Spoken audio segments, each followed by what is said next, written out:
What's up guys, bienvenue sur cette nouvelle vidéo, j'espère que vous allez bien. Donc on se retrouve pour un sujet qui selon moi est bien trop négligé pour accroître sa confiance en soi, c'est la façon de s'habiller qui reflète une personnalité, un état d'esprit ou autre. On va rentrer plus en détail juste après. Pour ceux qui nous rejoignent sur la chaîne YouTube, je suis Alan Kinol, coach relationnel et j'accompagne principalement des personnes d'un état de timidité à devenir charismatique en l'espace de 3 mois. Donc pour entrer dans le vif du sujet, la façon de s'habiller, ça reflète généralement une personnalité. On va faire entre les personnes extraverties et les introvertis. Les extravertis vont porter des couleurs assez claires, assez lumineuses et chaudes pour refléter leur ouverture au monde. Alors qu'une personne introvertie va s'habiller avec des couleurs un peu sombres, un peu fades, si tu vois ce que je veux dire. Si on prend comme exemple une personne timide, donc moi-même, j'en ai fait partie, je m'habillais régulièrement en noir. Donc après, entre parenthèses, ça ne veut pas dire que tu mets du noir, que tu es une personne timide et que tu n'as pas confiance en toi. Tout ce que je te dis, c'est pas une vérité 100% vraie, c'est simplement mon expérience, ce que je vois, ce que j'entends. Donc je te partage mes idées tout simplement. Donc je m'habillais en noir pour passer inaperçu, justement, pour ne pas me faire remarquer. Et ça renforçait mon sentiment d'appartenance à ce groupe de personnes qui n'attire pas l'attention. Donc moi, j'étais confortable. Donc c'est peut-être également ce qui vous arrive, tandis qu'une personne charismatique, en plus de la chaleur, de l'énergie qu'elle dégage et de la belle aura qu'elle dégage lorsqu'elle rentre dans une pièce ou quand elle marche dans la rue, tu le ressens. Elle s'habille généralement avec des couleurs claires et des couleurs lumineuses. Ce que n'ose pas faire la personne timide. Parce que en s'habillant de cette manière-là, elle va attirer le regard des autres. Et qui dit le regard des autres, dit le jugement des autres. Donc on est d'accord pour dire que tout le monde n'est pas à l'aise avec le jugement des autres. Mon avis, c'est que tu as besoin de changer le groupe de personnes auxquelles tu appartiens. D'accord? Donc éviter de vouloir faire partie de ces gens qui ne passent pas inaperçus et faire partie de ces personnes-là, non pas qui portent des vêtements jaunes, rouges, etc. mais plutôt du groupe de personnes qui acceptent de briller, qui acceptent de faire sortir la lumière qui est en elles. Parce que la lumière, elle est sur toi aussi, la lumière, elle est sur tout le monde, elle te suit. C'est juste que tu ne la vois pas et que tu ne te permets pas de la faire ressortir de toi-même par la façon de t'habiller. Accepte-toi comme tu es, accepte de briller, c'est ça dont tu as besoin. En plus de changer le groupe auquel tu appartiens, donc c'est sentiment d'appartenance. Troisième étape de la pyramide de Maslow pour arriver jusqu'à l'accomplissement de soi, tout ce que tu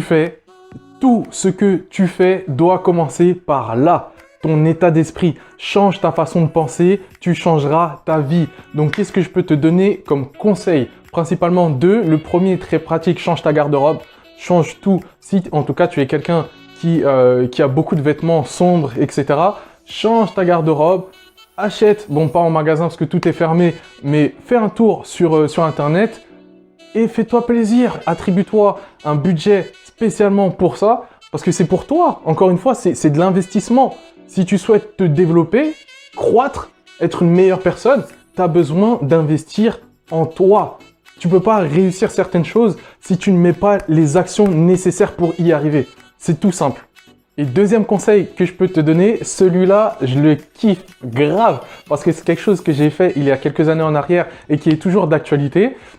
En fait, aujourd'hui, habille-toi avec des vêtements dans lesquels tu te sens charismatique, des vêtements dans lesquels tu te sens beau gosse, belle gosse, et prends-toi en photo de la tête aux pieds. D'ailleurs, parenthèse pour la photo, si tu n'es pas encore au courant, j'ai décidé d'intégrer dans l'ensemble de mes coachings un shooting photo pour revaloriser l'image de soi, travailler sur son lâcher-prise et travailler sur sa confiance. Donc tout ça, c'est possible à l'aide d'une de mes partenaires. Je te mettrai dans la description son profil pour que tu puisses voir comment elle travaille. Si tu souhaites faire juste des photos pour le plaisir ou effectuer le conseil que je suis en train de te donner. Ceux qui se situent en Île-de-France, en tout cas pour l'instant, vous avez le shooting photo intégré dans l'ensemble de mes coachings.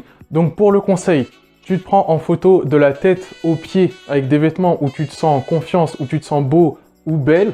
Tu imprimes cette photo, tu l'encadres ou tu la poses quelque part où tu peux te voir régulièrement. Et tout ça pour impacter ton mindset. C'est ce que j'ai fait il y a quelques années. Voilà, je me suis pris en photo en costume. Donc moi, je me sentais très bien en costume, confiant et charismatique. Je l'ai posée sur mon bureau et je la regarde tous les jours pour me dire que mes pensées matchent avec ce que je vois, de sorte à ce que j'influence positivement mon état d'esprit. Et rappelez-vous, vous changez votre façon de penser, vous changez votre vie. Et pour ça, il faut faire des actions en cohérence. Donc voilà, c'est tout pour cette vidéo. Si tu souhaites savoir comment je peux t'accompagner, tu peux prendre rendez-vous en cliquant sur un lien dans la description de la vidéo. On échange gratuitement autour de tes objectifs et voir comment je peux t'accompagner. Et si tu veux travailler seul, tu peux obtenir des tests gratuits, pareil, dans la description de cette vidéo, où tu peux décider d'obtenir le premier ebook que j'ai écrit qui s'intitule 6 astuces pour booster sa confiance en soi, où je donne d'autres conseils pour améliorer ton environnement et augmenter ta confiance. Donc like la vidéo si tu as aimé, commente et dis-moi qu'est-ce que tu fais pour augmenter ta confiance et partage à un maximum de personnes cette vidéo. Je te dis à la prochaine mon ami, ciao ciao.